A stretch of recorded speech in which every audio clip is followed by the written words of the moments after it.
notre joie à l'idée de vous retrouver chaque jour pour cette séduisante aventure. Eh bien, on parlera aujourd'hui de Roger, on parlera également de couleur de peau, on parlera de cinéma et aussi du sport. Sur ce, merci d'avoir fait le bon choix, car à 12h GMT, on est tous ouais.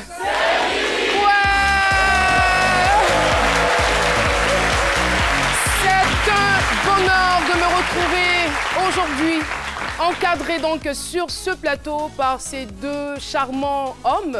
Wow. À ma droite, Docteur Philo. Waouh, merci.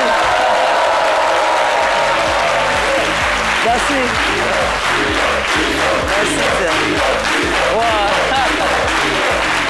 Merci beaucoup. Allez, merci public. Je ne sais pas, Philo, c'est à cause de mon charme ou bien, je ne sais pas.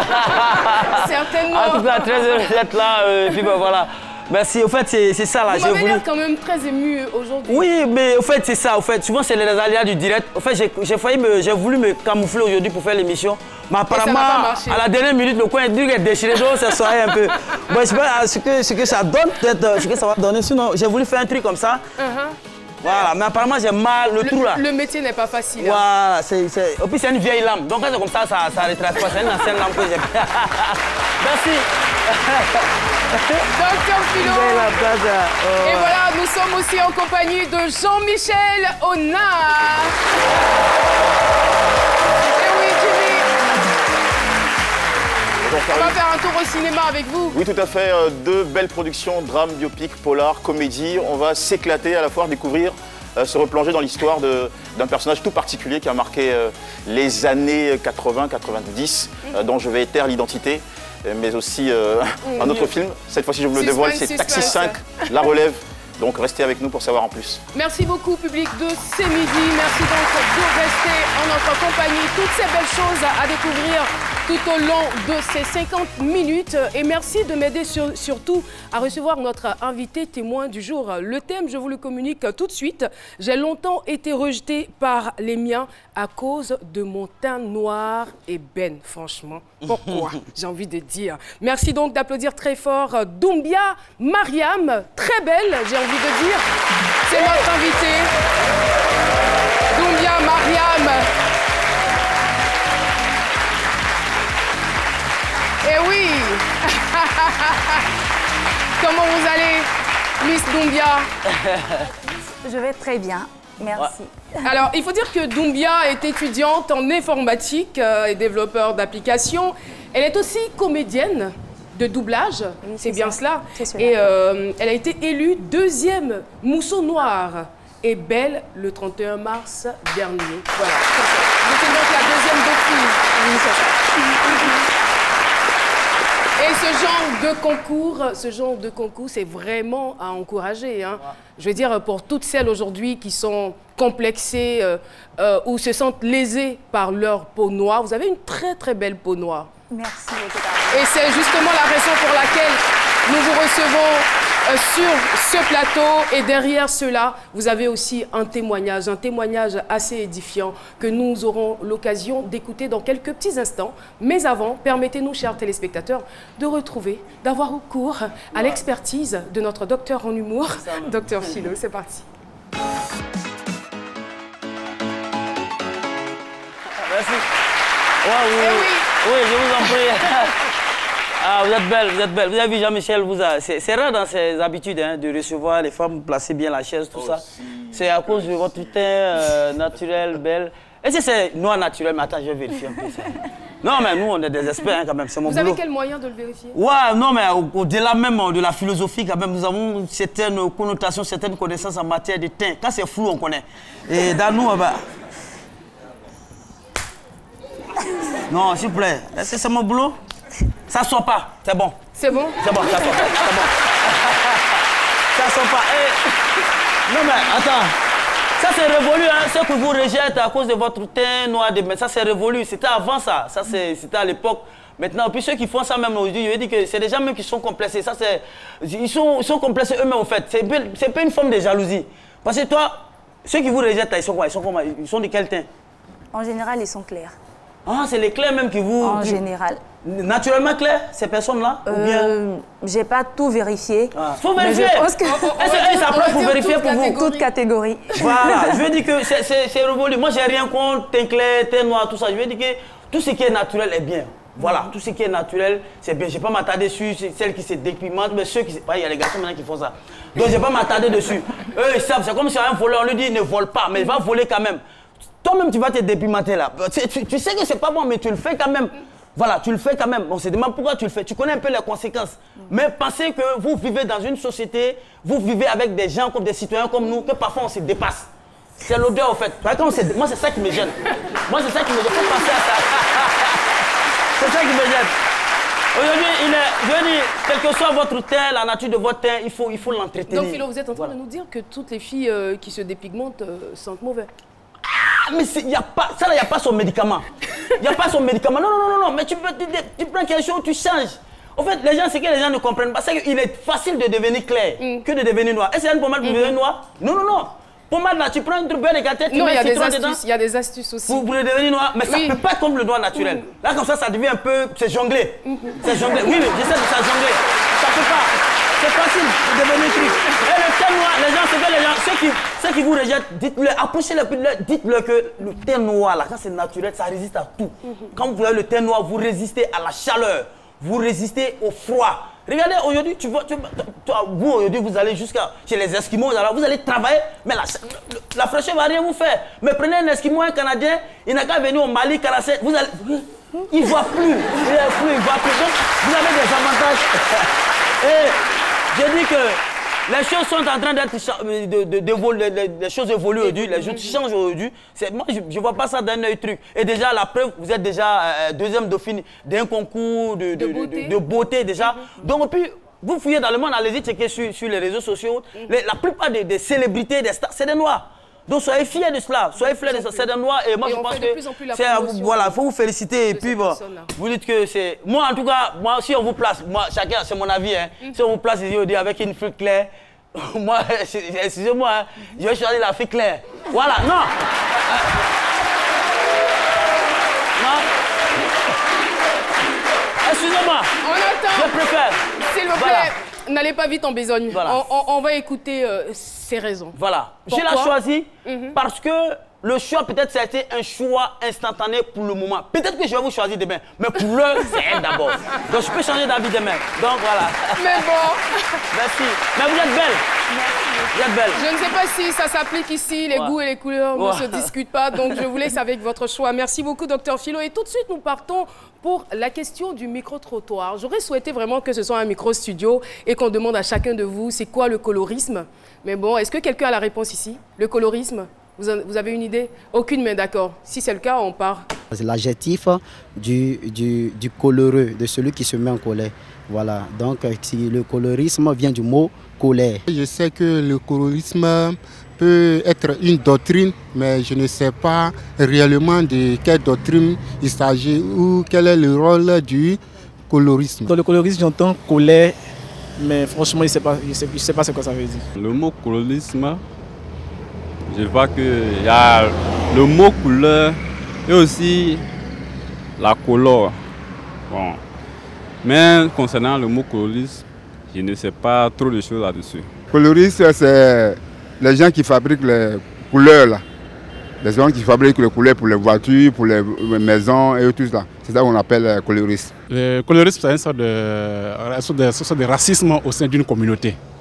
Je pense que on peut voir ça dans beaucoup de communautés où on développe des opinions racistes qui peuvent engrainer beaucoup de séparation ou tout ça.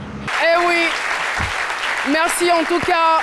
Merci et nous sommes très fiers de ce micro-trottoir parce que ça prouve qu'on ne connaît pas tous la définition du colorisme et nous sommes très à l'aise de vous communiquer tout de suite ce que c'est que le colorisme. Le colorisme, c'est la discrimination que vivent les personnes de peau foncée, tout simplement. Eh bien, elles sont souvent sujettes au rejet, à certaines stigmatisations, et bien d'autres désavantages, contrairement aux personnes claires.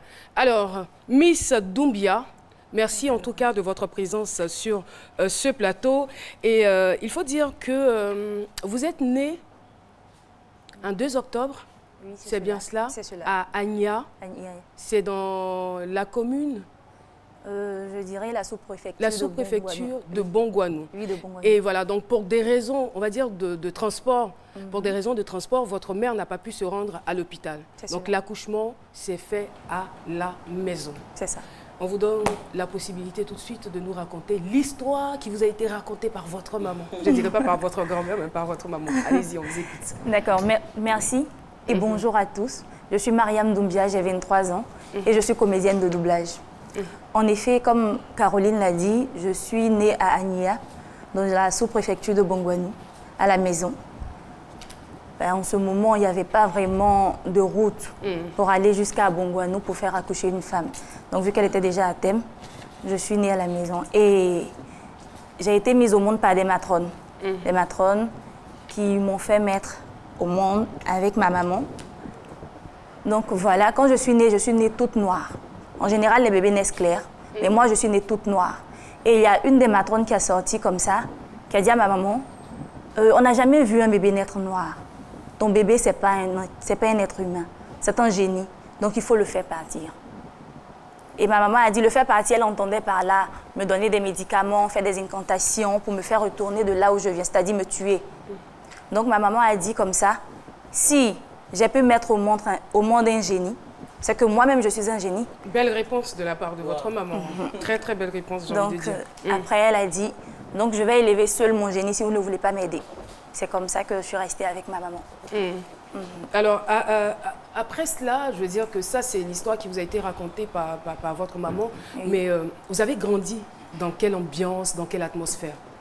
L'atmosphère à la maison avec papa, maman, ça allait. Parce que ma maman, déjà, elle est noire.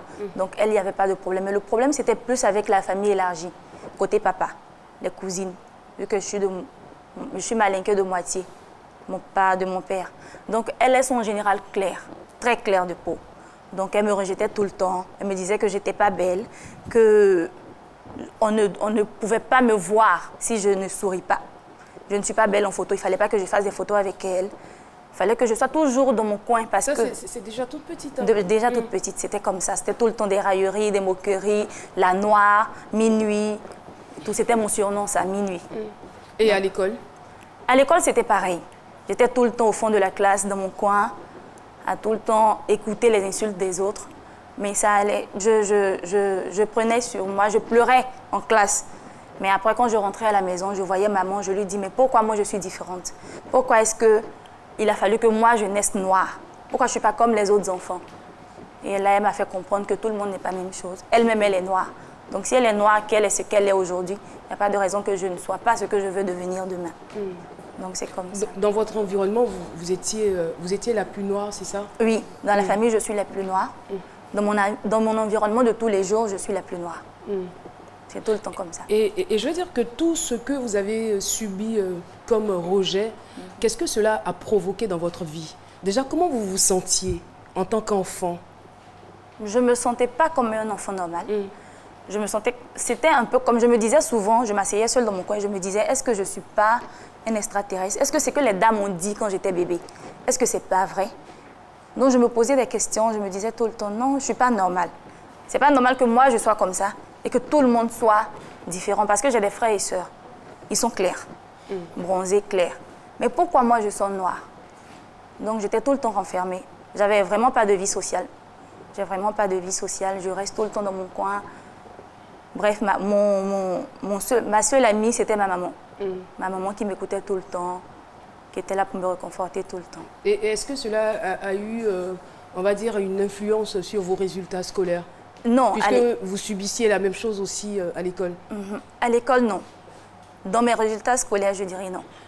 Parce que moi, je me disais, si je ne peux pas être appréciée pour ce que je suis, je dois au moins être appréciée pour ma valeur par rapport aux notes, je veux dire. Voilà. Mais enfin, je veux dire, peut-être ça, ce moral-là, vous l'êtes fait en grandissant, mais étant petite, C'était quoi votre motivation? Est-ce que c'est maman qui vous demandait d'aller plus loin dans les études, de fournir encore plus d'efforts? Oui, c'était elle. Parce que après, pour elle, je suis un enfant normal. Donc elle m'éduquait comme un enfant normal. Si tu as de mauvais résultats, tu en paies les frais. Donc c'était ça. Vous travaillez bien à l'école? Bon, je dirais plus ou moins. Je n'étais pas vraiment, je ne dirais pas excellente, je ne suis pas surdouée, mais en tout cas, je tirais mon épingle du jeu quand même. Parce que quand c'est comme ça, quand vous avez de bonnes moyennes, on dit, ah, génie, on avait dit là, c'est génie, c'est là, c'est pas l'homme, en fait. Allez-y. L'école est un lieu de rencontre, de brassage, de diversité inépuisable. Est-ce qu'à un moment donné, ce sentiment d'être singulière, d'être la seule à être noire, n'a-t-il pas été douché peut-être par une rencontre d'autres enfants dans l'école qui avaient un teint comme le vôtre? Non, depuis mon parcours scolaire, je n'ai vraiment pas... J'ai vu des personnes noires, mais pas d'enfants aussi noirs que moi. Et quand j'étais petite, j'étais encore plus noire. Votre degré de noirceur était un peu trop pour... un peu trop. Et quand il y a du soleil, c'est encore plus grave. Et quand j'étais petite, j'étais encore plus noire. Expliquez-nous pourquoi. Je ne sais pas, c'est l'impression que les gens ont. Quel est le rapport entre l'insolation et la noirceur de votre état? J'ai beaucoup de sébum dans ma peau, donc ça brille tout de suite. Et on ne voit que les reflets que le soleil laisse sur ma peau. Donc en fait, quand c'est comme ça fait comme si c'est un plâtre noir avec de la brillance. Donc tout de suite, on me dit « Oh, tu es trop noir ». Donc c'était tout le temps ça. Alors, vous n'avez que 23 ans. Oui. À quel moment de votre vie avez-vous pris conscience de la beauté de votre peau ou à quel moment vous vous êtes véritablement forgé un moral et vous dire que non, je ne vais pas me laisser détruire par la société, il faut que mon destin, je le prenne en main? J'ai commencé à me forger un moral tout d'abord quand j'ai perdu ma maman en terminale. Parce qu'elle me répétait tout le temps que je devais rester telle que j'étais, qu'il ne fallait pas changer de couleur de peau. Donc après, je l'ai perdue, je me suis dit que c'était sa dernière volonté et que je n'allais pas changer de peau, de couleur de peau pour qui que ce soit, juste pour ma maman. Et après, la beauté, c'est venu plus tard. Parce que j'ai subi beaucoup de rejet. J'aime tout ce qui a trait à la mode, tout ce qui est fashion et tout ce qui est cinéma. Donc, je me suis inscrite dans une agence d'hôtesse, d'accueil. Et comme ça, nous sommes partis, nous étions 10 filles. Il y avait 7 filles claires. Il y avait 3 filles noires. Mais parmi les filles noires, j'étais la plus noire. Et on nous avait demandé de nous mettre en jean noir, de porter un haut parce qu'on allait porter des t-shirts. Et quand on est arrivé, le directeur, et celui qui nous a emmenés n'était pas vraiment le directeur. Le directeur est venu et il a dit « Mais pourquoi tu me recrutes 7 filles claires? Tu me recrutes que 7 filles. » C'est ce qu'il a dit. Et le démarcheur a dit « Non, j'ai recruté 10 filles, que les 3 filles noires font partie. » Il dit « Non, mais c'est pas possible. Celles-là vont accueillir qui? Surtout, regarde celle même qui est en blanc, parce que j'avais mis un haut blanc. Regarde celle même qui est en blanc. Tu veux faire peur aux clients? Celle-là va accueillir qui? Retourne-moi ces filles noires-là et ramène-moi de belles filles. » Et mon ami est venu vers nous. Il ne nous a pas expliqué de la manière dont le directeur avait dit. Il nous a simplement dit non, on a atteint le quota, j'avais mal compté et tout. Et moi, comme c'était mon ami, je l'ai approché, je lui ai dit que j'ai bien entendu ce que le directeur a dit. Il a dit qu'on était trop noirs. Et il m'a indexé. Il m'a dit que je faisais peur. Et ça... Et vous l'avez pris comment? Ça, vraiment, ce sont des trucs... Quand tu vas en société, ce sont des trucs qui ne se disent pas. Tu ne m'aimes pas, tu me dis, ok, retourne, je retourne tranquillement. Tu ne vas pas me dire que je fais peur aux gens. Donc après, à la maison, dans la cour... On comprend votre douleur, mais vraiment, il faut vous calmer parce qu'aujourd'hui, j'ai envie de dire, ça, c'est du passé. Aujourd'hui, c'est-à-dire quand on va parler des plus belles filles de la Côte d'Ivoire, on citera votre nom parce que vous avez été deuxième dauphine d'un concours de beauté. Donc pour dire que c'est les clichés que se font les personnes qui constituent la société, mais au-delà de cela, vous dégagez quelque chose de positif. C'est-à-dire que depuis que nous avons commencé à échanger avec vous, vous communiquez quelque chose. Ça, c'est déjà bon. Le teint, le reste, les attributs et autres, ça vient après. Donc, vraiment, continuez de sourire et de nous raconter votre belle histoire. Donc, voilà, même dans la cour à la maison, je ne prenais pas les bébés des voisines parce qu'elles estimaient que j'effrayais leur bébé. Donc, j'étais tout le temps dans mon coin, tout le temps, avec ma maman. Je ne la quittais pas. J'étais tout le temps avec elle. C'était comme ça. Et j'ai vécu comme ça pendant longtemps. Pendant très longtemps même. Merci. J'ai vécu comme ça pendant très longtemps même. Donc après, je me suis dit, vu que... Je veux qu'on revienne quand même à l'anecdote que vous venez de nous donner. Je veux dire, puisque vous aviez un penchant pour la mode, est-ce qu'après cet épisode-là, vous décidez de tout abandonner ou vous persistez pour dire que j'ai ma place? Sincèrement, j'ai abandonné. Je ne me suis plus inscrite dans ces histoires d'hôtesse, de concours et tout. J'ai abandonné carrément. Mais après, j'ai vu à la télé, j'ai vu des célébrités qui étaient noirs et qui se sont fait une place. Donc je me suis dit, au fond de moi, je vais suivre mon rêve, mais je ne vais pas aller jusqu'au bout. Je vais rester parce que j'aime pas le rejet en fait. Tu peux me rejeter. Voilà, tu peux me rejeter. Mais la manière de rejeter fait que le rejet fait plus mal. Voilà, donc je me suis dit, non, non, non, je ne vais plus réessayer. Là, c'était entre 10 filles, parmi 10 filles, 12 avec les deux messieurs. Mais et si c'était sur un plateau, c'était devant la nation ivoirienne, c'était devant le monde entier, comment j'allais me sentir? Donc, c'est ce... Et comment est-ce que vous avez réussi aussi à vous inscrire à ce concours de beauté-là? Puisque déjà, on vous avait... C'était calé dans votre tête, je le suppose, à cause de ce que vous avez vécu, toutes ces histoires, que vous n'étiez pas belle. Mais on vous dit, il y a un concours de beauté et vous allez vous inscrire. Ça s'est passé comment? Je ne me suis pas inscrite moi-même. D'accord. J'ai une amie, ma meilleure amie, mon amie d'enfance, qui a vu le concours et qui m'a appelée. Il m'a dit, ah ben tiens, il y a un concours de filles noires et tout. Je lui ai dit, non, c'est pas la peine. Je vais aller, ils vont m'insulter encore, c'est pas la peine. Elle m'a dit, bon, ok, je t'ai déjà inscrite pour ton information. La dame va t'appeler. Donc après, la dame n'a pas appelé. Elle-même, elle a rappelé. Ou dit, ouais, j'ai inscrit une candidate, elle va venir. Donc elle m'a accompagnée. Quand je suis arrivée, j'ai vu plein de filles noires. Je me suis dit, non, mais tiens. Mais malgré ça, les filles ont trouvé que j'étais la plus noire encore.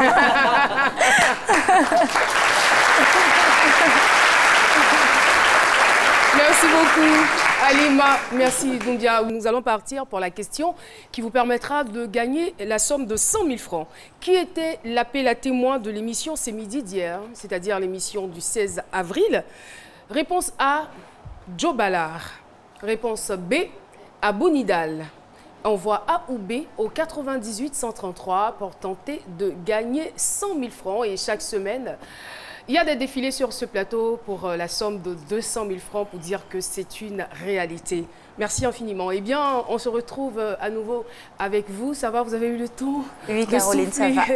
un tout petit peu, on est de tout cœur avec vous et puis on vous comprend, on comprend ce que vous avez vécu. Le rejet depuis votre enfance, on va dire depuis votre naissance même, jusqu'à ce que vous grandissiez, jusqu'à ce que vous ayez le bac, que vous alliez faire des études supérieures, tout ça. Et ça continue, ça continue, ça continue. Et je veux dire, à quel moment ça s'est véritablement arrêté? Quand j'ai découvert la famille Moussoko, c'est-à-dire le concours auquel je participais, les filles me traitaient de noire, mais elles étaient très gentilles. Parce que nous toutes, on luttait pour la même cause, un tant soit peu. Donc on était ensemble. Mais c'était pas méchant, je veux dire, sur quel ton? Non, c'était pas vraiment méchant. C'était pas méchant. Donc on riait, on en riait. Parce qu'on nous avait déjà appris à s'accepter. Donc ça allait. On gérait quand j'ai découvert la famille, on a fait le concours ensemble, on a tout fait ensemble et jusqu'à là, ça va maintenant. En dehors d'avoir la peau noire, il y avait d'autres critères quand même qui rentraient en ligne de compte pour ce concours-là? Le critère de base, c'était la peau noire. C'était la peau noire. En dehors de cela, qu'est-ce qu'il fallait produire? Peut-être... Il fallait se montrer aussi intelligente parce qu'il ne suffit pas juste d'avoir... Intelligente, un peu quand même. D'accord. Voilà. Jean-Michel? Oui, alors c'est vrai que vous nous avez beaucoup parlé de ces remarques méchantes, ces critiques négatives liées à votre coloration épidermique. Mais est-ce que dans le processus, parce que j'imagine qu'une fille, à un moment donné, elle rencontre un garçon qui lui dira « t'es magnifique, t'es charmante, tu me plais », votre vie n'a pas été toujours faite de méchanceté. Il y a eu des moments où peut-être qu'on vous a apprécié, on vous a jamais dit que vous êtes belle. Bah, c'est une question piège quand même, hein, parce qu'on saura si à 23 ans vous avez un petit ami. Être belle, je ne dirais pas vraiment. Parce que les gens, même quand ils m'apprécient, personne ne vous a jamais dit ça. Ils m'apprécient pour mon teint. Ils me disent, tu es jolie, mais surtout, tu as un joli teint. D'accord. Après, c'est... Personne même ne vient pour vous draguer, voilà. Si, voilà. Mais quand il vient me draguer, il me dit, tu es belle. Oui, et après, il suit. Il dit, surtout, tu as un joli teint. Donc, en fait, ça...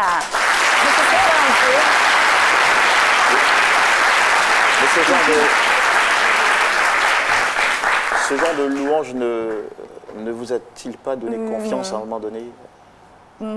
Ça m'a pas vraiment aidé. Ça ne vous a pas aidé psychologiquement? Pas vraiment. Parce que après, je me disais, il dit ça juste parce que je lui plais. Ou bien il veut quelque chose de moi. Et je me suis dit, peut-être que c'est le teint seulement qu'il a remarqué. Qu'est-ce que moi-même vous auriez souhaité qu'il remarque en dehors de ma votre personne, teint? par exemple. Qu'il me dise tout simplement, tu es belle. Ça met du temps pour découvrir la personnalité. Tout simplement, tu es belle, sans rien ajouter. Les filles claires, on leur dit, tu es belle, sans dire tu es claire. On ne voit pas l'intérieur d'un corps. Non, mais... Non, mais je peux être d'accord avec vous, mais en même temps, ce qu'elle dit est pertinent. Je veux dire, comparer, comme elle le dit aux filles de teint clair, voilà. On leur dit tout simplement, tu es belle. Voilà. Mais là, il y a toujours un commentaire après, comme si on cherche à justifier ou beauté, comme si on cherche à vous aider à accepter que vous êtes belle. Pourtant, vous êtes belle. Vous avez raison, Caroline, mais il faut aussi ajouter qu'il y a quand même une certaine rareté sur ce genre de teint. Donc, en le disant, on est en train aussi de célébrer la particularité, l'exception de ce type de teint et d'encourager ces filles-là à maintenir ce type de teint-là. Voilà. Oui, bien sûr, je suis d'accord. Mais en même temps, elle ne voit pas la chose de cette manière. Ouais. Bon, ça ne sera pas forcément un débat sur ce plateau. Alors, justement, est-ce que vous avez, par exemple, d'autres valeurs que vous mettez en exergue, que vous souhaiteriez quand même que les gens remarquent au lieu de s'appuyer seulement ou de s'atteler sur votre teint? Quand on remarque, par exemple, mon travail. Votre travail? Mon travail. À la base, je suis comédienne de doublage, je suis informaticienne de formation. Donc, je pense que je m'en sors pas mal. Qu'on arrête de me dire, c'est vrai, apprécier mon teint, c'est bon. Peut-être que votre teint crie plus fort. Voilà, justement. Que votre travail. Je me dis peut-être que c'est ça. Est-ce que si on apprécie votre travail, puis on ne parle même pas de votre teint aujourd'hui, vous n'avez pas dit, c'est le nom d'il avait lui, la dernière, il sait qu'il a pensé qu'il est sur moi, mais il n'ose pas le dire. Il y a ça aussi, au fait, je veux dire. Oui, bon, après, le teint. C'est ça, ils vont tout le temps en parler. Mais aujourd'hui, quel est votre état d'esprit? Aujourd'hui, ça va nettement mieux. Ça va beaucoup mieux même, je dirais. Parce qu'avant, j'étais la petite fille noire qui passait. J'étais minuit. J'étais Mariam la Noire. Tu connais pas Mariam la Noire? Mais maintenant, je suis Mariam la Miss. Mariam la Noire.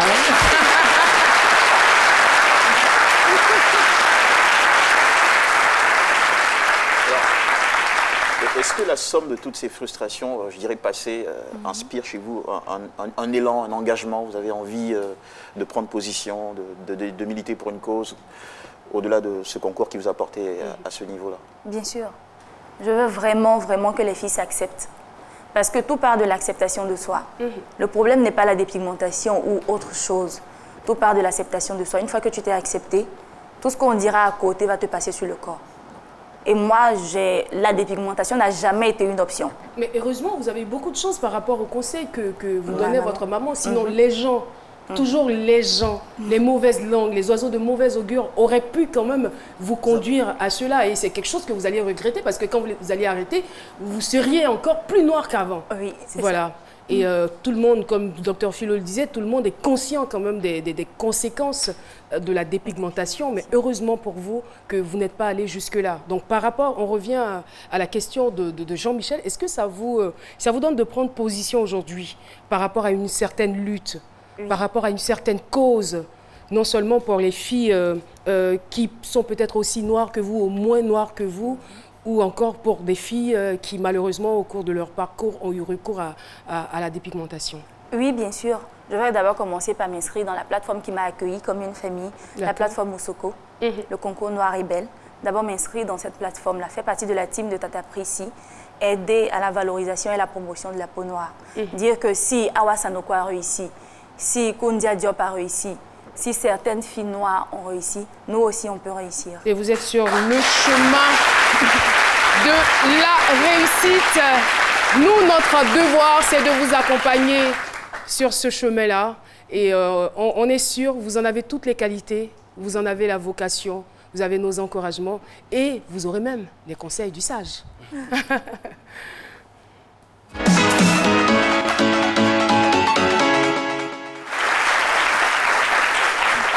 Bonjour le sage. Mariam, oui, le sage. Cette beauté interne que tout le monde voit, on ne la met pas suffisamment en exergue. Votre sourire, vos dents blanches, Mais il y a un atout. Vous avez cité Lupita Nyong'o. Vous avez cité actrice mexicaine et kenyane. Vous avez cité Awa Salanko. Vous avez cité Alec Wek. S'il y a des photos, on peut les montrer. Alec Wek. Donc, vous avez le chemin. Et le sage que je suis, pas donneur de leçons, mais sage quand même, je souhaiterais que, à partir de cet instant, à partir de votre passage ici, que cela cesse. Ce dont je parle, tout le monde le sait, que ça cesse et qu'on soit fier de notre peau, qu'on s'assume, qu'on s'aime comme on est. Alors donc, vraiment, il faut que ça cesse. Quand on est noir pour de bon. Soyez fiers, on est ensemble. Merci. Merci beaucoup. Mais c'est la seule émission où on ne donne pas la parole au public. Et puis, non, mais je suis étonnée, quoi. Qu'est-ce qui se passe? Il y a une discussion. On peut me passer un micro? Je suis très affairée. Vous avez dit quoi? Vous avez un micro? Non, c'est à cause de la photo, là. Oui, parce que j'ai entendu des commentaires. Je peux avoir un micro, s'il vous plaît? Qu'est-ce que vous disiez pendant que le sage parlait? Pendant que le sage s'exprimait tout à l'heure, il faut dire que tout ce que vous avez dit, ça m'a touché. Et après, on profite également de l'occasion pour dire que c'est un message qu'il est en train de lancer. Tout à fait. Et à la nouvelle génération que nous sommes, je pense qu'il faut s'aligner ce message-là. Aujourd'hui, quand on la voit, elle est toute belle. Moi, je ne comprends pas pourquoi. En tant qu'homme, d'ailleurs, je ne vois pas mieux. Hein. Bon, voilà. Monsieur, je sens que je vais reprendre mon micro. Parce que là, ce que vous êtes en train de faire là, je sens et je le sais. Donc, c'est mieux que je prenne. Merci en tout cas pour votre intervention. Vous êtes sympathique. Oui. Ça devient de plus en plus difficile de faire des compliments aujourd'hui. Hein. Ouais, parce que c'est parfois... Non, j'ai rien dit. Non, mais quand un compliment est désintéressé, on le sait. D'accord. Mais pour quelqu'un qui est un peu psychologue comme moi, quand j'entends le monsieur et que je regarde, je vois une certaine lumière, des étoiles dans ses yeux. Je lui arrache tout de suite mon micro. Merci beaucoup. En tout cas, soyez toujours fiers, comme le sage l'a dit, soyez heureuses. Et j'ai envie de dire, c'est peut-être le départ d'une magnifique aventure. Ça n'a fait que démarrer. Croyez, continuez de croire en vous. Et c'est l'occasion pour nous de nous adresser aussi à toutes ces personnes qui sont victimes de rejet, quelles qu'en soient les raisons. Tout va dépendre de vous, de ce que vous êtes à l'intérieur et du message que vous envoyez aux autres. Vous avez la possibilité toujours de puiser la force à l'intérieur de vous pour imposer aux autres ce que vous voulez leur imposer au lieu de vous imposer ce que eux ils veulent vous ramener à tout prix. Merci infiniment, ma chérie, d'être venue sur ce plateau. Il est important de savoir que l'ébène, c'est un bois précieux. Alors votre temps, il est précieux. Merci, Caroline. Tout de suite, nous allons au cinéma avec notre cher et tendre Jean-Michel Auna à l'affiche. Il a dit que c'est difficile de faire des compliments, mais c'est très désintéressé. Voilà, on les retrouve tout de suite.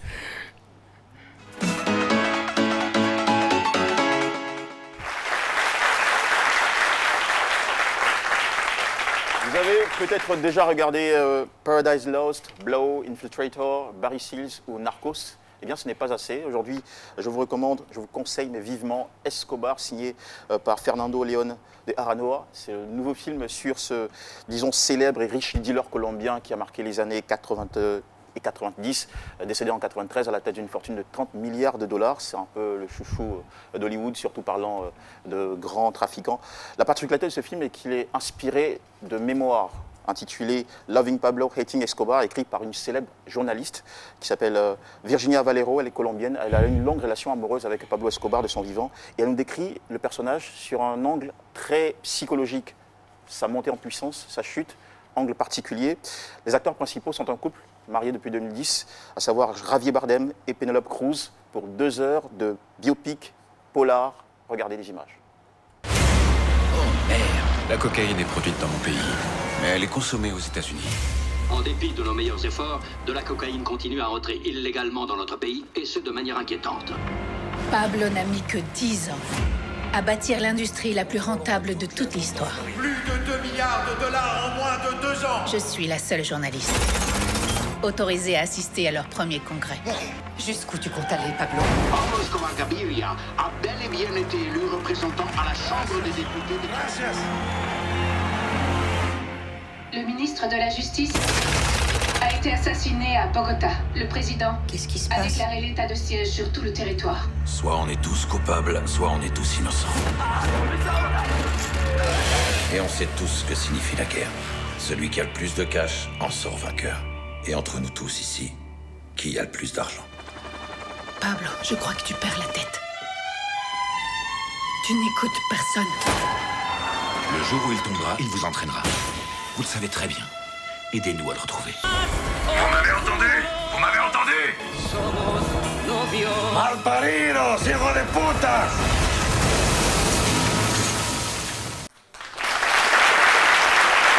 Eh bien, c'est pas un film que vous pourrez aller regarder dans toutes les salles du cinéma Majestic. Autre film aussi dans ces salles-là, c'est, disons, filons de la poudre au gros moteur, avec la sortie de Taxi 5 de Franck Gastambide, à qui on doit Pattaya et également Les Caïras. Il incarne ici un super flic, un excellent, qui s'appelle Sylvain Marot, qui a été muté contre son gré à la police municipale de Marseille, où il prend la mission de démonter un gang, le gang des Italiens.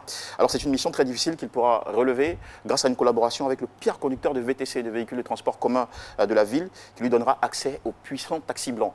1h48 pour rigoler à une autre vitesse en compagnie de cet univers déjanté de policiers et voyous. Voici un aperçu. Commissaire, devinez qui fait encore la couve de Keuf Mag. Allez, sans les marais. Monsieur le préfet a donné l'ordre que vous soyez muté sur le champ, à la police municipale de Marseille. De Marseille dans le sud? Il s'est mis au milieu de la route, c'est pas que sa route à lui.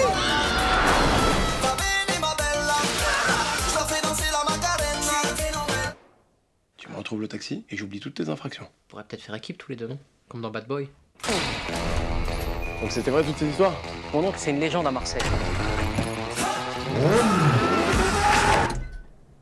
Bah le gars a calé là. Mais c'est toi qui me stresse, tu me mets la pression aussi là, s'il te plaît, je me concentre mal après. Bouge, je prends le volant.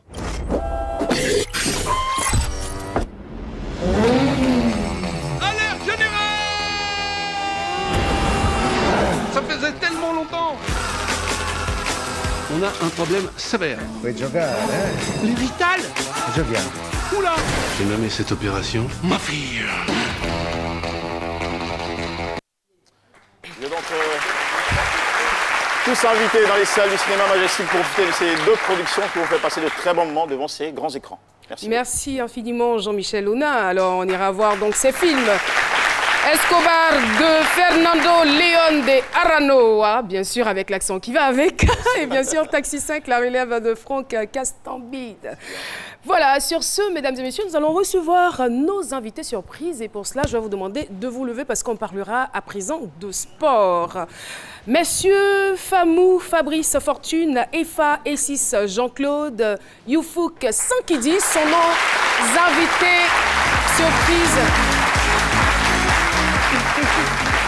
Ah, j'aime bien cette façon de faire pour saluer le public. Voilà, Famou, Fabrice, Fortune, il est moniteur de sport. Efa, Essis, Jean-Claude, c'est bien vous. Coach professionnel, Youfouk Sankidi, consultant sportif, ancien footballeur. Bonjour et bienvenue sur notre plateau. On est très heureux de vous recevoir. Alors, vous êtes là pour nous parler de détection et recrutement de jeunes footballeurs. Merci, public, de vous rasseoir. On vous écoute. Alors je suis très heureux d'être ici ce matin. Moi, c'est monsieur Famou Fabrice Fortune. D'accord. Je suis organisateur de spectacles dans le domaine footballistique. Et je suis président d'une académie de football qui est dénommée FC Gloire d'Abidjan. Rapprochez un tout petit peu le micro, s'il vous plaît. Et ça fait 12 ans quand même oui, que vous êtes dans ce domaine, dans la détection de talent. Ça fait pratiquement 12 ans, voilà, oui. 12 ans le centre existe. Est-ce qu'on connaît, il y a quand même des noms connus de personnes oui, que vous avez effectivement, nous avons fait partie 2 joueurs du côté de la Real Sociedad il y a 2 mois de cela. C'est parce que le temps est court, on devait montrer les photos et puis les vidéos. C'est pas bien grave. Et puis voilà, nous avons fait partie aussi 2 joueurs en novembre 2017 du côté de la Bolivie, plus précisément. Oui, il y a Toip Salaou Toip. Et puis il y a Nguindi Jean-Claude. Ça, c'est ceux qui sont allés. Oui, ils sont partis du côté de la Bolivie. D'accord. Et puis les 2 autres qui sont allés en Espagne, plus précisément à la Real Sociedad. Voilà, ce sont 2 internationaux camerounais. Merci beaucoup. On va passer la parole à M. Ifa. Alors, vous êtes venu de la Turquie. Ce que je veux savoir, pourquoi le choix de la Côte d'Ivoire et puis est-ce qu'il y a un besoin du côté de la Turquie? Je vous remercie d'abord. Je vous en prie. J'ai choisi la Côte d'Ivoire parce que nous avons un vaste chantier ici que nous allons mettre sur pied. J'ai fait la promotion déjà dans certains pays d'Afrique, Nigeria, Bénin, Tunisie, Maroc. Je suis entraîneur professionnel de football manager. J'exerce en Turquie, plus précisément dans le club Karagümrük. Et là, on s'est rendu compte qu'en Côte d'Ivoire, il y a vraiment du talent. Okay. Et puis là, par le canal de M. Fabrice, donc nous sommes partenaires. On a décidé cette fois-ci de venir parce qu'actuellement, nous avons d'importantes échéances en Turquie. Merci beaucoup. Alors, M. Sankidi, de votre côté, moi, je veux savoir, c'est quoi les profils et les qualités que vous recherchez exactement? C'est-à-dire, bonjour tout le monde. Il est franco-tunisien. Oui, franco-turc. Franco-turc, pardon. Oui. Et plutôt, comme par rapport à les footballeurs, les Africains, comme je travaille avec les clubs professionnels, j'ai vu, je suis rendu compte que les jeunes Africains, ils ont des talents. D'accord. Et il y a une possibilité pour que on amène trop loin avec mon partenariat, M. Fabrice, qui suite à l'invitation ici, FC Gouloir à Côte d'Ivoire. On va travailler ensemble avec mon partenaire et puis par rapport à ça, on va continuer. Merci beaucoup. Merci. Beaucoup d'efforts quand même. Merci pour tous les efforts que vous avez faits. Alors, est-ce que très rapidement, vous pouvez nous indiquer le lieu où va se faire cette détection? Oui, effectivement, selon leur programme, ils sont là pour la détection de 30 joueurs. D'accord. Voilà, ils sont là pour la détection de 30 joueurs. Et puis, j'ai un site déjà, FC Gloire, son site dans le lycée professionnel de Yopougon, derrière la gare UTB. Voilà, donc c'est le site que FC Gloire a mis en valeur. C'était la brousse et ça a mis en valeur. Et puis c'est là-bas les tests vont se passer. Merci infiniment. On aurait souhaité poursuivre l'échange avec vous. Malheureusement, le temps joue en notre défaveur. Et bien sur ce, nous avons un élément. C'est Chap Chap. C'est tout de suite et maintenant. Joël Ngadi, bonjour et merci d'être notre invité dans Chap Chap. C'est parti. Chanteur ou humoriste? Ça dépend du cachet. Jazz ou opéra? Opéra, c'est bon le jazz, mais opéra, il y a beaucoup de choses à démontrer, surtout en matière de voix. Jazz, c'est jazz. Baïs Pinto ou François Louga? François Louga. RAS ou Young System? Young System. Ouais, c'est les Iggy.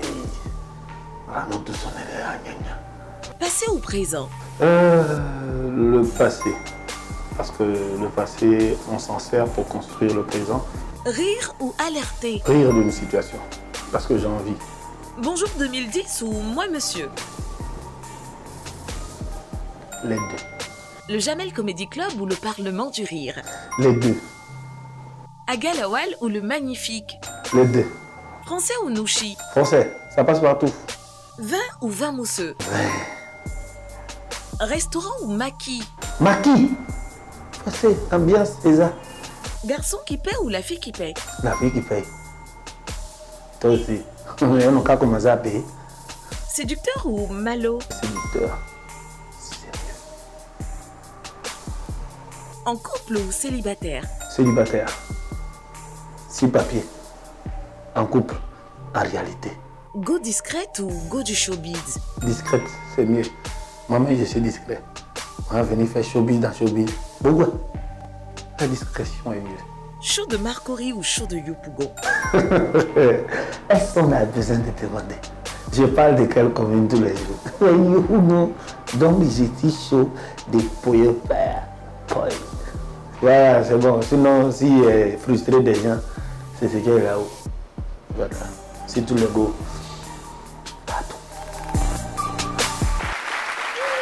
C'était donc C'est Chap Chap avec l'humoriste Joël. Merci en tout cas pour ce bol d'humour que vous nous avez servi ce midi.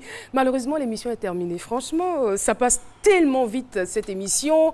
Je vois les visages tristes, mais je vais quand même vous saluer. Ça va changer votre humeur. Alors, nous avons ici dans ce studio Supélite Business School. Peut-être que vous n'avez pas bien entendu. Dans ce studio, nous sommes en compagnie de l'école Supélite Business School. D'accord. Si le temps nous le permet, on va revenir à vous. Alors, nous sommes aussi en compagnie de l'école Estan Yopougon. Ah ouais. École supérieure, enseignement supérieur et technique, autoroute du Nord, c'est bien cela. Et écoutez encore ceci. Dans ce studio, le fan club, c'est midi.